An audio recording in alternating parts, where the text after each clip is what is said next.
Jumping right to number 2, do we know if we have anybody participating in these? Do you have anyone to know? Members of the public? Yeah, it shows off. JR. Oh, JR, okay. Oh, okay. All right, so we can pass over item number 2. Okay, non-agenda public comment period. Okay, if there are members of the public that wish to comment during this meeting, they will be given the opportunity to do so during the non-agenda public comment period on any topic not on today's agenda, or they may speak on a specific agenda item during the public comment period for that item.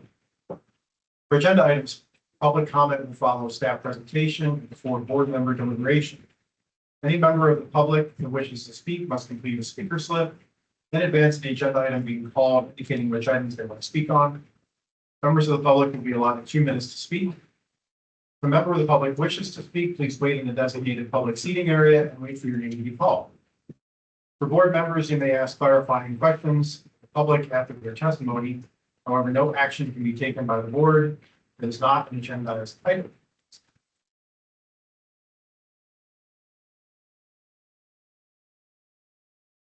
All right, item number 4, approval of the minutes from December 17th meeting.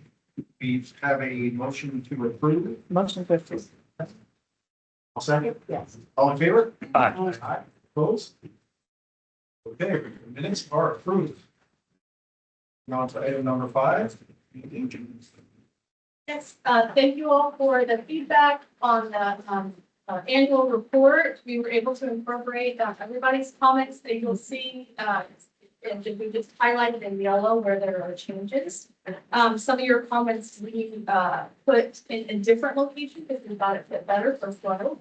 But Deb's just going to briefly walk us through the changes so you can see that we've incorporated everything, and then looking for requests for the board to take action today on this item so we can transmit it to the board of supervisors before the end of the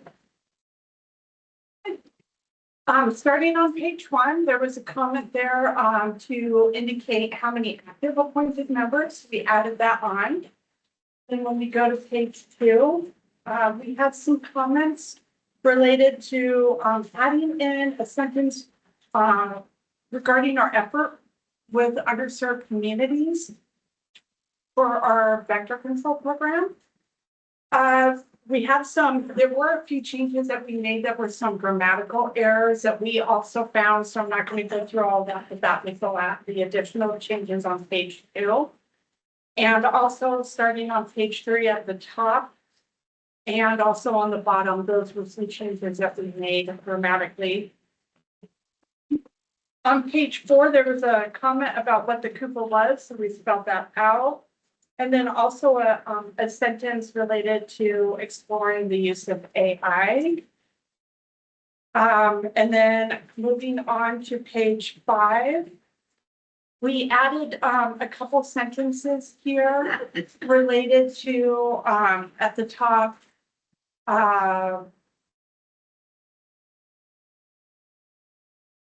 Regarding breeding mosquitoes. So we used added an example here. We did receive a comment related to that. And then also a comment related to streamlining our operations and continuing cost and program innovation and looking to be a leader in this area.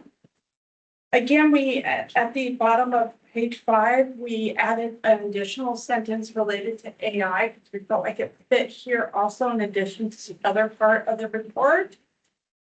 And then at the bottom was some additional changes that we made for clarity. And then at the page 6 at the top, we spelled out what NACO was. And at the bottom, we clarified, added in some information regarding our partnership with some public health departments, as well with Air Pollution Control District in terms of air monitoring and related to the ACE and CASPER studies. On page 7, So what we did here, in addition to some like clarity of spelling out DPW and some grammatical changes, we did add a new appendix. We discussed, your board discussed this last time about trying to add some data to our graphs to the report. So we added that as a new appendix. And so that meant the other appendix letters have changed. And then finally, at the end, we just made those changes related to the appendix and the new date of the report. So moving on, any questions on the report before I move on to the appendix? Okay. So on Appendix A, your board had some additional comments here. And so we did add a few, well, the first page is more was for clarity on page 9 and spelling out some of the acronyms. And then again, there was a comment last time on page 10 related to the ECR, extended producer responsibility. We had a paragraph that's accepted. So then, moving on to page 13, this was not, we moved some things around related to some of the programs, so nothing changed, it just got moved in order. On page 15, we found some errors in our numbers, so we corrected that. And then on page 17, we spelled out what that was. So moving on to page 18, we did not highlight the entire appendix, but the entire appendix is brand new. So before we go over this briefly, just wanted to explain and really appreciated actually the comment that your board gave us on this, because it was a really good opportunity for us to be challenged in this area, to look to see how we can explain in a more graphical manner the incredible things that our department does. In the few weeks, we were only able to pull together a few graphs, but we're already thinking through what we can do for the future report, where we can do a lot more. So we're actually really excited about the opportunity next year to bring that to you. But for now, what we've done is the first graphs here are graphing our total inspections that we have done over the past 5 fiscal years. The top one is overall, and then the bottom is broken out by our various different programs. The next graph is related to our micro enterprise home kitchen operation. As you know, that's been a new program that our board approved in 2023 after we did a pilot of this program, and it's been successful, and it shows over time how we've had an increase in the number of active permits for that year for our meters. And then What was the pilot? Was that 2021? so the yes, in 2021 it started. Ryan, correct me if I'm wrong. And then it was for 2 years, and we went back to the board in 2023. Correct. And then we're back in 23 years. Yeah. Time flies. Yeah. And then we received a grant from the state, and so we were able to use those grant funds to offset fees, which incentivized some additional permitting. So that's why you see the growth between fiscal year 23, 24, and 24. That's what I was thinking. It's not now, but maybe in the future, if there was some of that information, like this is when the pilot program was, this is when the grant was started. So it shows how some of those things helped increase the. Yeah. And is there I feel like there was a maximum number of permits that you can do in a year. Is that, I think, right on that, or is that? No, not for this. Repeat question. What you may be remembering is there's limits to the amount of sales, rotating sales, and there's also the number of meals you can serve. But there's not a cap on the number of meal permits. That's unlimited. Okay, Yeah, there's no like density maximum. okay. Some of the best COVID graphs show where it started, where the different versions of the disease happen in terms of like vaccination, things like that, and where vaccinations fit in. So adding those details would be really nice.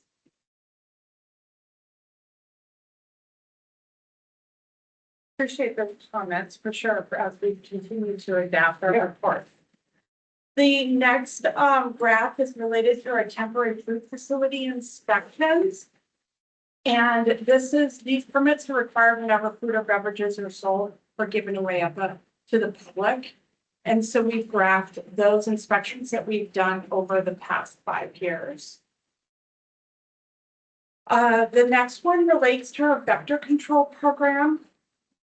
And so we have 2 graphs there.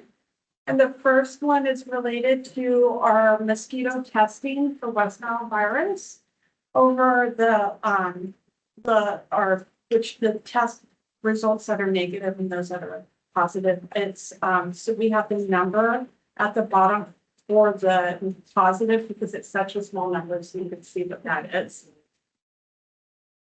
And then the last one at the bottom is the invasive Aedes mosquito testing that we've done for dengue, Zika, and chikungunya. I know I didn't say that right. Chikungunya, you guys. Chikungunya. Gunya.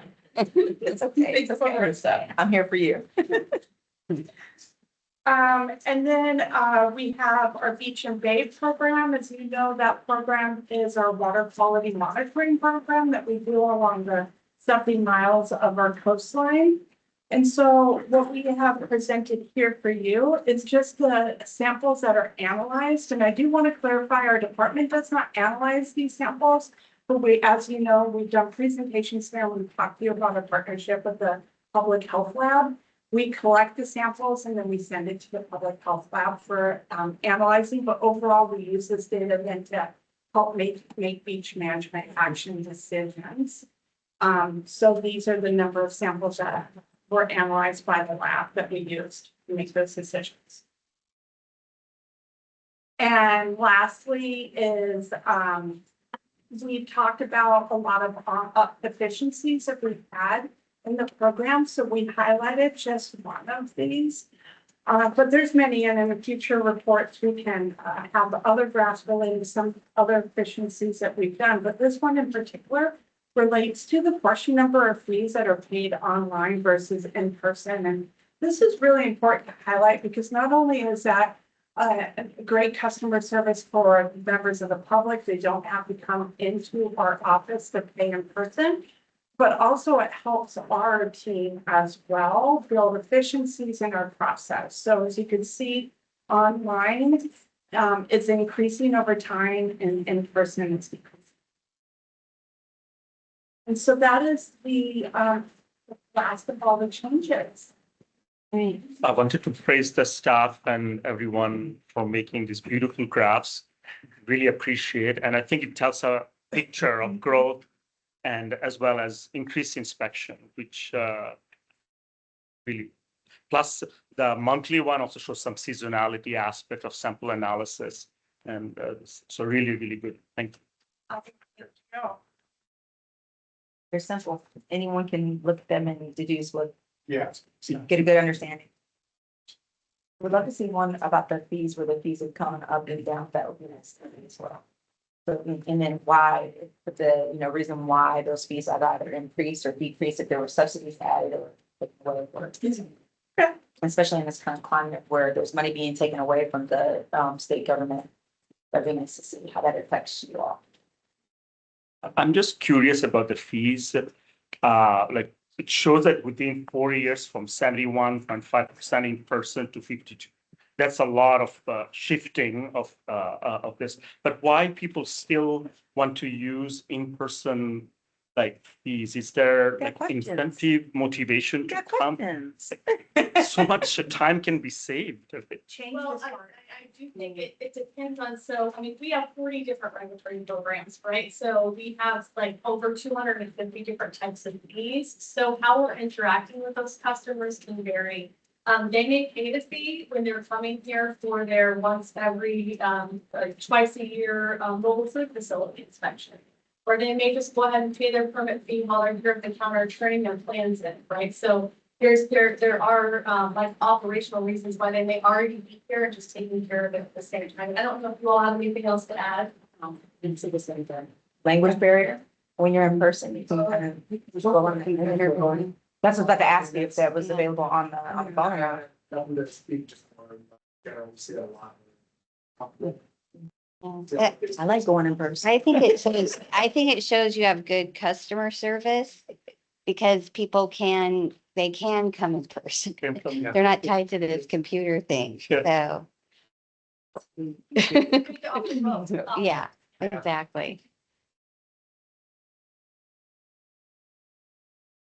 Thank you all very much. So we're requesting for you to take official action at this juncture so that we can transmit this to the board of supervisors on behalf of your I'll make a motion to submit as done. Second motion. Or you can second. All in favor? Uh, Opposed?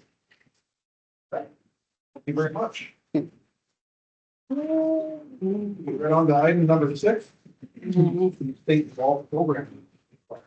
Yeah, I can just sort of introduce this item as the staff are coming up here to the table, but throughout the year, we share with you, legislative updates, right? And things that are moving through the legislature that could potentially impact our programs. And this year, we have a few legislative changes like that took effect in January. One that is thought would be of interest to you all. To share just an overview, because it is impacting our operations. So we have 3 different mini presentations. Brian Johnson, Chief of Operations for our food programs, and I'm share with you the food program changes, and then Sharon Freaks is a program coordinator in our hazardous materials division. And she'll be sharing about underground storage tanks with single walls. And then Jessica Geisler is our program manager for our policy outreach and data unit. And she's going to share with you a change to the Brown Act, which actually is going to impact this governing body and potentially give you some more options for teleconferencing. So that's what we wanted to do as a presentation. I'll hand it over to Brian. I'm going to go first. No. Karen, who's first? Karen's first. See, I'm first. Oh, yeah. Yes, sorry. Could advance the slide, please. Hi, good morning, everybody. My name is Sharon Freeze. I'm a program coordinator with the Hazardous Materials Division. And today I'm going to talk with you about underground storage tanks. So it starts 11 years ago, the story with Senate Bill 445. That bill required the closure of all underground storage tanks that were single wall, didn't have a double wall protection that contain leaks if leaks came through the primary tank wall. Also single wall piping connected with those tanks. All of this is going to be underground. So we've been working with our stakeholders that have had these single wall tanks for approximately 10 years, giving them a heads up on the requirements and the looming deadline, which was December 31st, 2025, just recently.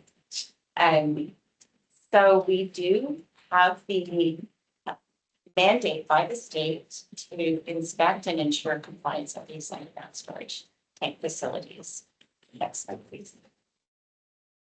So we're well into January now, and we can provide a summary of our efforts over the last 10 years to this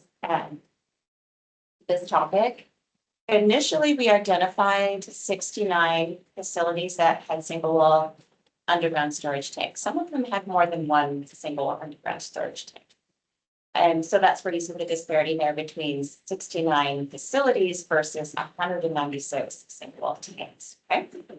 So many have been removed and closed, and that is a result of the collaboration with our stakeholders and contractors that they've hired, which have been very busy in the last few years removing these tanks.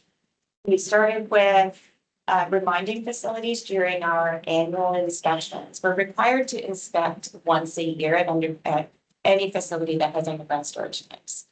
So we would remind them verbally on our inspection reports We also communicated with them electronically. We have email communication by delivery, so everybody was aware of that. And provided seminars and workshops over the years. As we got closer, we intensified our efforts, starting about 3 years ago. Email reminders again directly to facility operators, owners, and then we started phoning them. So we started an in-person, not in-person, but a personal connecting with individuals by voice program about 2 years ago and increased the frequency of that as we neared the deadline to the point where we were maybe calling once a month or even more often to speak with these facilities. Overall, the project was a great success. The vast majority of tanks are out of the ground. There are 5 facilities that did not meet the deadline for a variety of different reasons. And at those facilities, we did issue what's called a red tag. So that shut down their operations. They can no longer dispense fuel and they can no longer drop fuel into the tank. And 3 of the facilities, we issued class 1 notices of violation. So we are mandated to pursue enforcement with these facilities and we'll continue to work with them. Some did have compelling reasons pertaining to life safety. So for those facilities, we didn't shut them down. An example might be one that supplies fuel to aviation medevac services, where they're doing medical evacuations for patients in need. Another power to hospital, for example, we don't want to shut that tank down, but they are proactively working on getting alternative fuel sources in place or closing the existing tanks. And I'm happy to answer any questions if. Thank you very much. Yes. So you had 5 facilities, but you only had notices of violation for 3? And red tags for 2. We shut down 2 of them and we gave notices of violation to 3 of them. So what would make the determination why one gets a violation and one doesn't? Life and limb.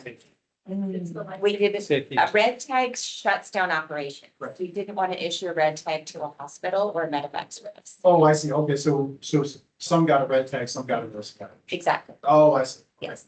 Got it. So what was was there a reasoning why, I mean, they knew about this 10 years ago. Yeah. Is it just in their feet or was there some other reason why? There are multiple reasons, some of them engineering related. For the medevac service, they're actually closing that tank in place. What that means is they're going to be leaving it in the ground. Right. And pouring concrete into it. Yeah. So they have proceeded through all of the steps that they needed in a timely manner, but it just so happened their soil sampling results are still pending. They don't want to pour the concrete until they know that the soil has not been contaminated Right. over the previous years, because then they have to be working on a big concrete block in the ground. So Right, yeah. the technical delays like that, some of these items were unanticipated. Others, I'll give you an example, were not. There was one retail gas station that had an owner that wasn't interested in complying because he was going to be relinquishing ownership and undergoing a change of owner. So essentially abandoned the site. And there's a new owner in place now who is highly cooperative and working very hard to to meet the criteria in as expedited a manner as they can. So we're working very closely with them. So a whole career of reasons. Yeah. I don't know. Question, mostly curiosity. So the 196 single wall tanks that have been removed, so they just pour concrete in place of the tank. How big are these tanks? Like size of this room or even bigger? Not all poured concrete. That's called closed in place. The vast majority were actually pulled out of the ground. So the tanks are pulled out, they're decontaminated and, can be recycled as scrap metal. And then soil sampling takes place where the tanks and the single wall piping sat to make sure there wasn't any soil contamination. And as far as sizes, they could range in size anywhere from probably the smallest around 500 gallons up to an average of 10,000 gallons and even some approaching to 30,000. So some of them are large. If you imagine the footprint of a gas station, and you can see actually where the tanks are, it looks like a manhole, but it's not. It's actually a cover for a sump that goes down to the tanks. And each tank typically will have 2 of those. And you can kind of get a scale, an idea of the scale of it. A large tank would be from the end of this table to that might be a 20,000 gallon tank. Smaller tanks might be, 4 tables long. And is there a limit to how big it can be? Now, the largest tanks that I've ever seen, and I can remember how many gallons they are, went in at the Kaiser Hospital across the corner from us.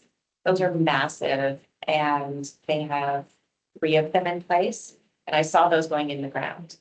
So I have not seen bigger tanks than those. The single wall tanks have been in the ground for many, many years, 80s, 90s. Some of them were installed, so they would not necessarily have been that big. In the capacity of those? Probably closer to 10, 12,000 gallons, very common for 10,000 gallons, 12,000. Keep statistics like on each tank full, was there contamination found at every site? There was not contamination found at every site. If there was contamination found, and I'd have to look into the numbers for you, don't have those at my fingertips, then there is a process that is overseen by the State Water Resources Control Board, right? Yeah, to make sure that the contamination is fully mitigated. And if soil removal needs to happen, there's soil testing, and usually, yeah, those cases get tracked very, very closely. If there's anything, I don't know. I'm just wondering, that program was meant to, Yeah. Get rid of a source. Right. And, 10% or so, that's very successful. So just a curiosity, did we really move the needle and, get rid of a large source of fuel contamination in ground, in soil and groundwater? I'm sure the answer is yes. I'm sure it's high. I can find out the answer to that and have it ready for the next meeting. That's fine. I'm just, it is It's a good curious, question. like how successful was it? And John Ross is online and he posted in the meeting chat a photo. If that would be helpful. I think one of the other complicating factors too with the tanks is that sometimes there's already a release at that site. So when you pull the tank, you don't necessarily know if it's from that one or if it's from some historical single wall metal ones and things like that too. So that can complicate those statistics a little bit. Yeah, there's a nice photo of 2 single wall tanks there. You can see the beds. And the fuel is always gasoline, or it can be a variety, like gasoline and diesel, or it can be a variety of What fuels. you're seeing? For the most part, these are gasoline or diesel tanks. There are for at aviation facilities, kerosene or jet fuel tanks. And even if it wasn't leaking, it probably would someday. That's So, yeah, so I'd say everyone removed is preventing a leak.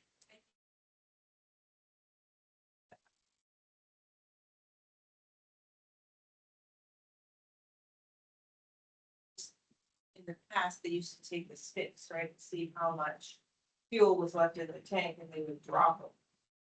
So they would drop them, they'd cause holes in the bottom of the single one. Oh. Yeah, so measuring your fuel was important as part of your inspection. So, you're measuring how much you're dispensing and how much you're adding. And so, before gauges and such, it's called stick the tank. And legislation came out as a result of the damage that the sticks imposed on the bottom of these tanks, such that there was a plate. So it was a reinforced tank with a little plate under where a stick might be. To help prevent that. Any other questions? Picture's worth 1,000 words. Gives you an idea. That huh? makes it very. Yeah, and usually with contamination, you can tell visually right away because the soil will turn black.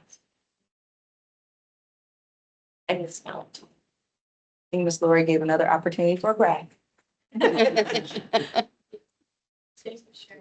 Brian,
mitigation plan. It's a mouthful. I usually shorten that down to just integrated pest management plan.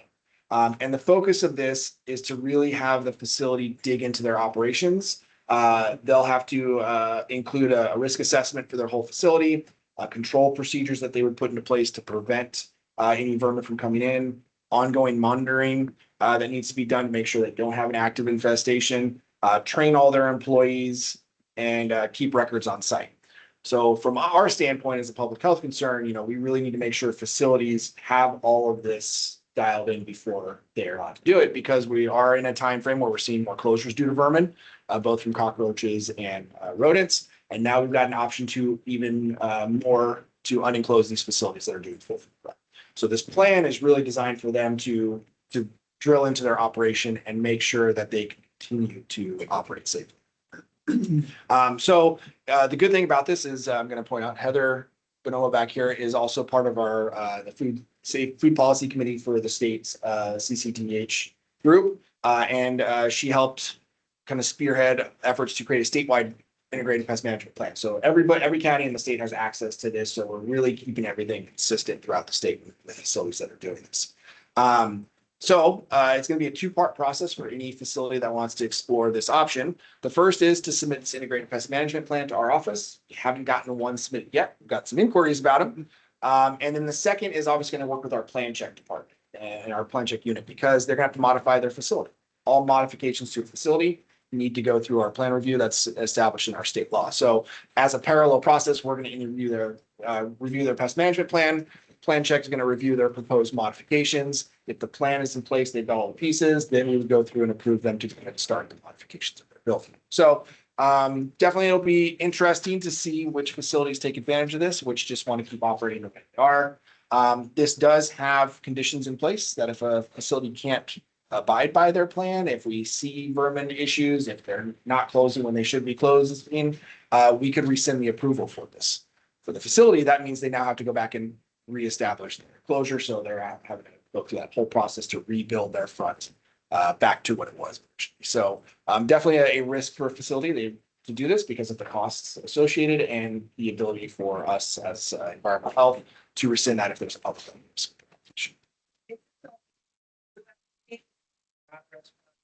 along San Diego Bay that are completely open. Now, a lot of those that are already in place, because our department before this went into effect, already dealt with enclosure issues. So if they're already approved, chances are they are unenclosed. I'm thinking you're thinking sea level and places like that. So that's for their dining area and a bar.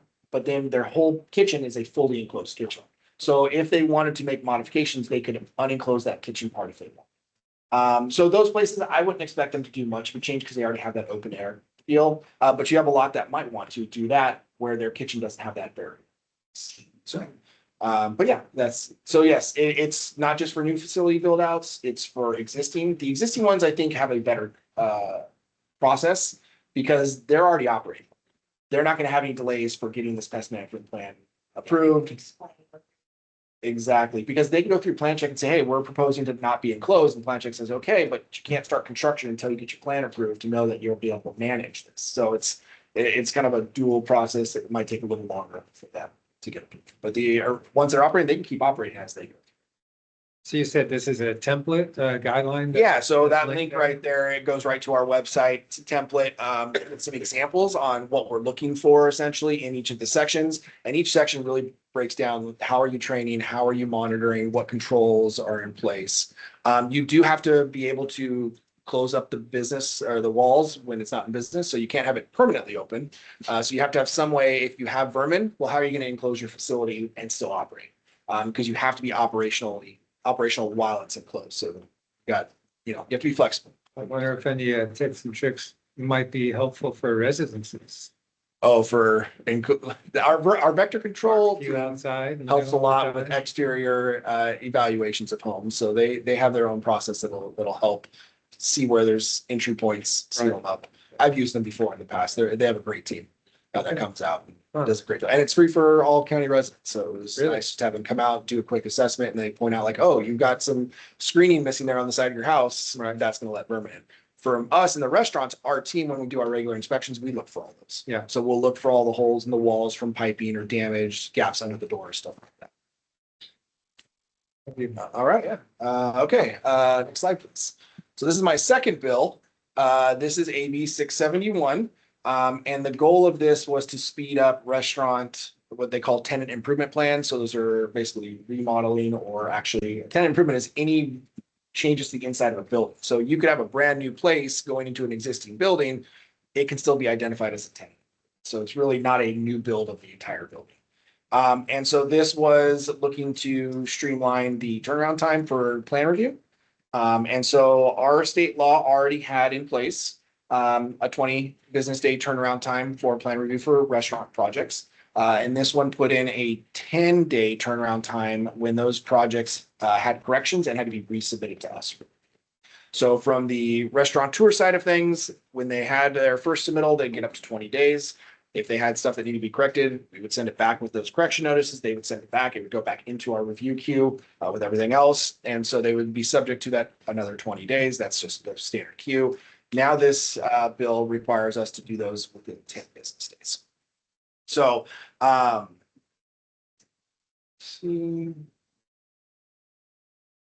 the other language that they put in here that is a little bit interesting is that whatever our team identifies as corrections on that initial submittal, that's all that can be submitted back to us for review. So it's going to be interesting because as long as the facility submits just those items that we've asked for corrections, that's their resubmit. But if they change the scope of their project in any way, if they modify anything else that we didn't address, or if they do any additions, that's a change of scope. And change of scopes are going to go in to our 20-day. Put those out though, with your staff say, are these 4 things, that's a resubmittal, we're done, we okay those in 10 days, you have 2 other ones that start at the beginning of the month. We would not. It's just whether you're addressing our identified issues or if you're changing it. So that's kind of frees it up to let us focus on those 20 days. Exactly. And so if you go to the next slide. Now this is a lot of the impacts. This is going to impact our program in a lot of different ways, because by speeding up that review time, it's having us change our entire process. We get a lot of resubmitted plans. We had a little over 900 last year of plans that are resubmitted. So we're really trying to see how we can do two things. One, make sure we are staffed up to provide the service that we need to. And then the other one is to help our operators potentially get approved on the first round and not have to come through the resubmit process. So the first thing that we did is we had to increase our staffing. That was a big shift in making sure we had staff able to, because when you go from a 20-day turnaround time to 10 for over 900 plans, we need more staff to be able to make that. We also created, it's not a catchy title, but the Food Facility Verification of Complete Plans. Basically, it's a pre-check. We weren't really doing this before, but this was an opportunity for us to implement this change where we have a list of items that says your plans have to include all of this, all kind of standard information that is required. And if it's missing, we won't even deem it a complete plan.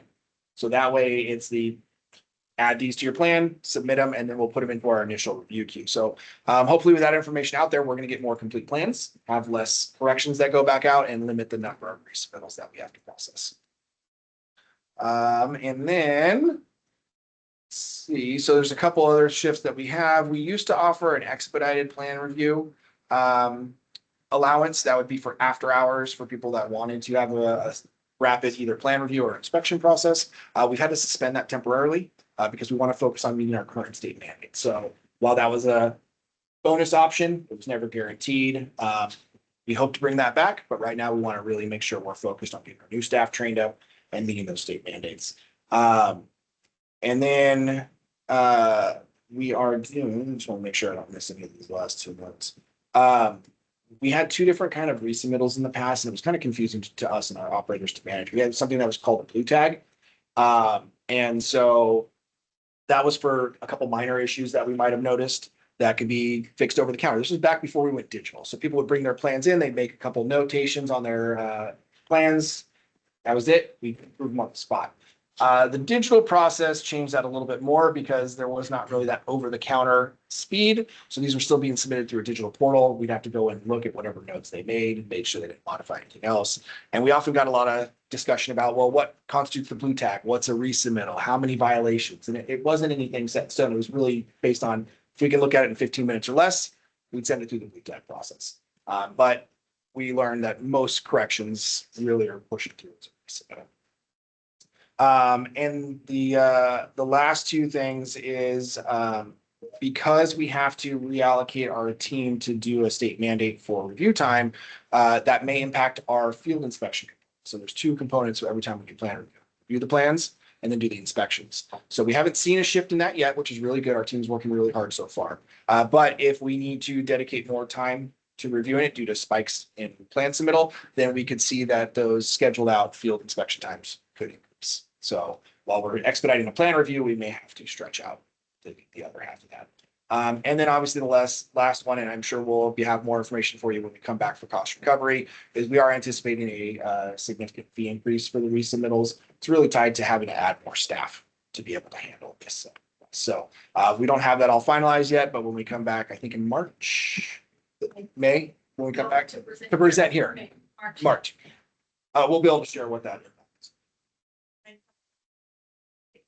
Yes. So it's mandated by the state that you have the authority as the county charge for it. So that's what I'm thinking. So you didn't get any money from the state. No, we don't need any grant funding. So as part of our annual cost recovery efforts, we have to be full cost recovery. So in order to do that, the cost of the staff to do this will be put towards this one fee. So we don't want to have all of our other permit holders have to pay for this either. So that's why we're expecting it to be a pretty significant jump.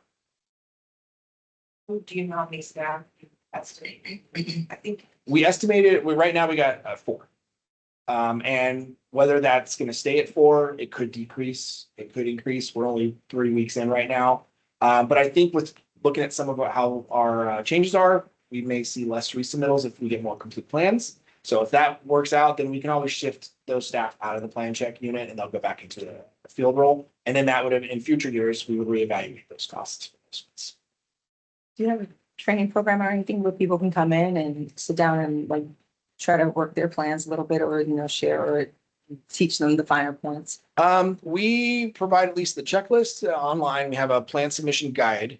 We do offer office consultation services where they can schedule an hour with a plan checker and review through their plans if they kind of, if you will, like a pre-check. But and that's just our hourly rate. And then we'll sit down and schedule that with them. So we have options for them. I mean, with so many plans coming in and all the questions we get, it's hard to kind of give them the specifics to look at their plans because that's pulling us away from all the other plans. Yeah.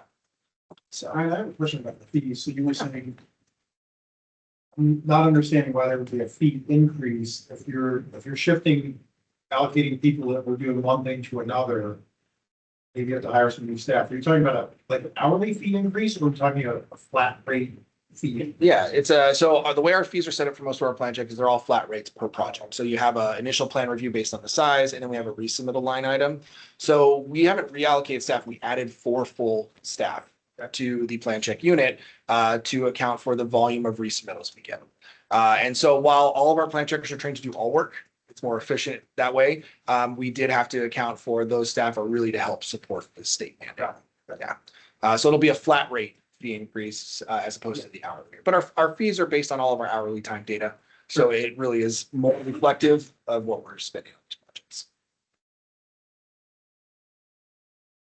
Any other questions? Fantastic. I'll turn it over to Jessica. Thanks, Sorry. Good morning, everybody. I have an easy one. I have updates to the Brown Act. So I'll be going over SB 707. So the California State Legislature passed Senate Bill 707, which became effective on January 1st of this year. And that implemented significant changes for local legislative bodies, like this advisory board, which hold meetings that are subject to the Brown Act. So if approved by the Board of Supervisors, members of a board, commission, or committee can participate in meetings remotely. Meetings approved for hybrid format include those that are more focused on education, recommendations, and advice versus those that are involved with making decisions, enacting laws, and also changing policy. This advisory board is eligible for the hybrid meeting format, but it will require an approval process, which I'll go over in just a second. There must be at least one physical meeting location within the county where the public can attend, and a staff member who is present there at that location.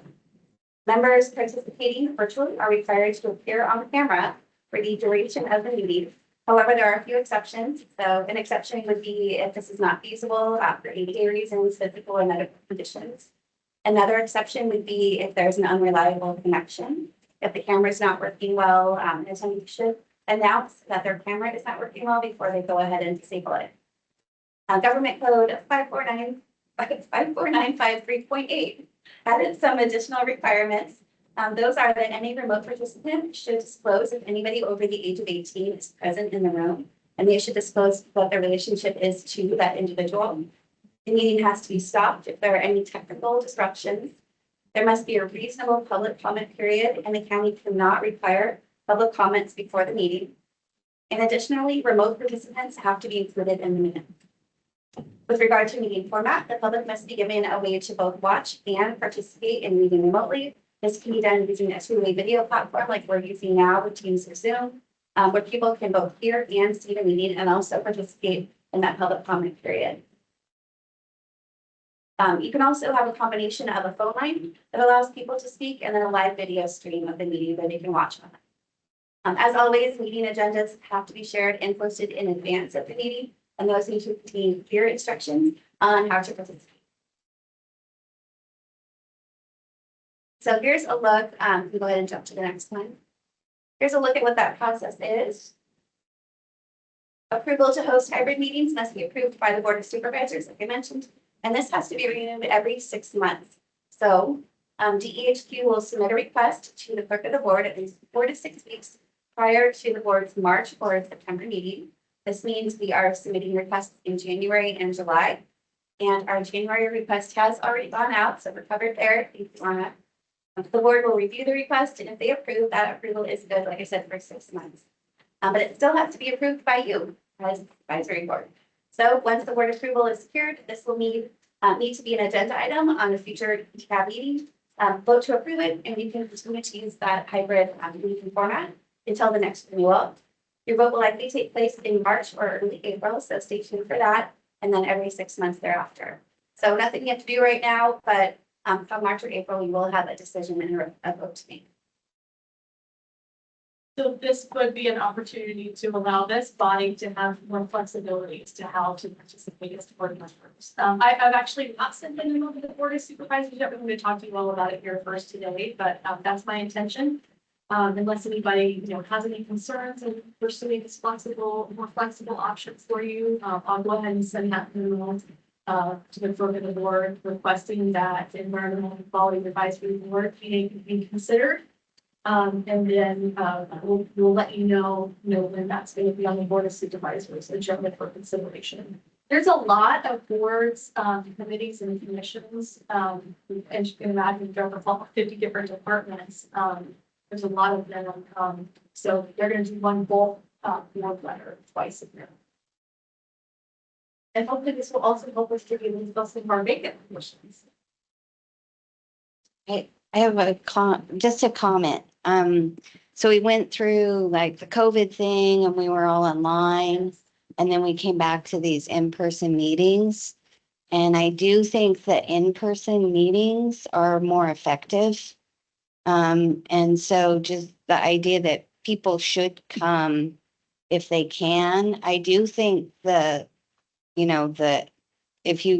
be able to participate online right now, it's pretty stringent on the criteria that you have to meet. But we should have, as a group, kind of a policy, if you can come to the meeting in person. So that's just my comment on it. Staff will be here in person, so we would love to have you here in person, as much as you're able to make it. With this change, there would no longer be those stringent rules to participate online. We wouldn't have to ask, why are you participating, and have the board vote to allow that board member to participate online. So we give that flexibility when someone needs that. And it seems like too, that since we have to request renewal every 6 months, it sounds like, yeah. But I think if we find that if people are online, but they're not participating, right? If they're just sitting there not commenting or engaging like they would if they're around the table, then maybe we look at that and say, well, we're not getting the same engagement, right? I mean, we've only got 2 people here, 4 or 5 people are online. There's only 2 people engaging in the discussion here. That's not the best solution. Yeah. You can reevaluate every 6 Right. months. Yeah.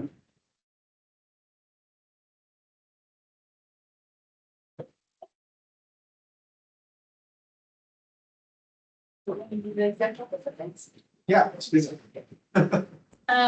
I just wanted to, in your packet, you have an updated 2026 meeting schedule and presentation topic. You made the edits that you all gave us feedback on. Thank you. We have it just a placeholder for July. We've got some time to, so if you all, come up with another idea, something you'd like to hear about, please let us know. And then thank you for the feedback on that date conflict we had for the May meeting. The majority vote was for the doodle poll was for the May 13th. So that's the off cycle Wednesday that was the meeting. And that was it for exec office updates.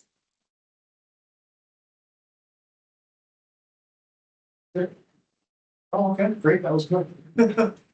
Okay, well, we are at item number 8, adjournment. We have a Motion to adjourn. favor? Aye. Opposed? All right, thank you. Thank you. Your gavel.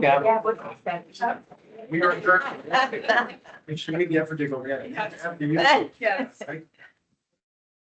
So I think, I made that the main. so I think,